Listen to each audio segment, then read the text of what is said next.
For pretty much all of human history, power was all about land. Think of these massive, sprawling empires. But then, between 1450 and 1750, somebody just tore up the entire rulebook. We're going to dig into the specific tech that didn't just change how people traded, it completely flipped the source of global power from land to sea.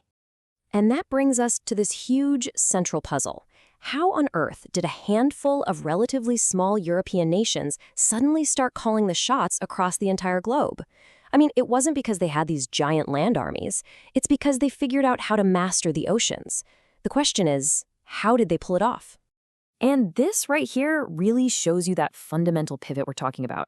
Everything shifted from being land-based, these continental empires, to being sea-based or maritime. It was a complete rewriting of what it even meant to be a world power.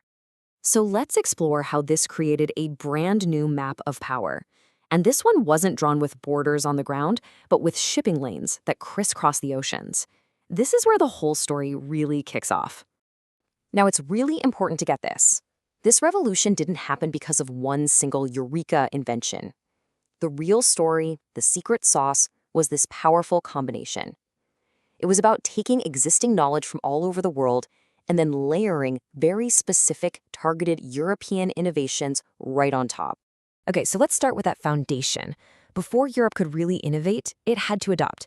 You can almost think of it like they were plugging into a global network of knowledge that had already been buzzing for centuries. And how did all this incredible knowledge get to them? Well, it literally traveled alongside spices and silk on the great trade routes of the world. Places like the Silk Road and the Indian Ocean. These weren't just for moving goods. They were basically superhighways for ideas, for science, and for technology. So here are the key pieces of that amazing global toolkit. You've got the magnetic compass, originally from China, which gave sailors a reliable sense of direction for the first time. Then there's the astrolabe, with Greek and Arab origins, that let them figure out their latitude. The Latin sail from the Arab world was a total game changer, because it let ships sail against the wind. And finally, you have these incredibly detailed astronomical charts, perfected by Muslim scholars, which made navigating by the stars possible. Every single one of these was essential, and they were all adopted from centuries of global knowledge. So Europe gets its hands on this foundational toolkit. But, and this is the crucial part, they didn't just stop there. They started to innovate on the actual ships themselves.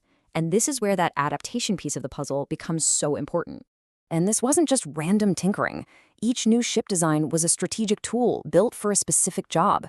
First, you get the Portuguese caravel. It was small, it was fast, perfect for exploring mysterious coastlines, and, really importantly, it was armed. Then, as the goals got bigger, they developed the much larger carrack.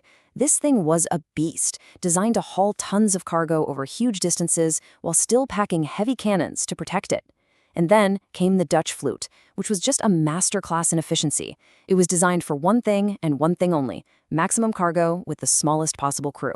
And just look at that number, 50%. The Dutch didn't just make a ship that was more efficient to run, they totally reinvented how to build it, slashing production costs by about half. Cheaper to build, cheaper to crew, this created a massive economic advantage. It's exactly how the Dutch came to absolutely dominate global shipping. So we have these two major threads, right? The adopted toolkit from around the world and these new purpose-built ships. The real magic, though, the world-changing spark, happened when those two threads got woven together. This is really the heart of it all. The adopted tech, the compass, the astrolabe, made these crazy long-distance ocean voyages possible. You could actually get there and get back in one piece. But it was the new ship designs that made those same voyages strategic and incredibly profitable. You see the difference? One made it doable, the other made it a goldmine. And that synergy, well, that was the secret recipe for building a global maritime empire.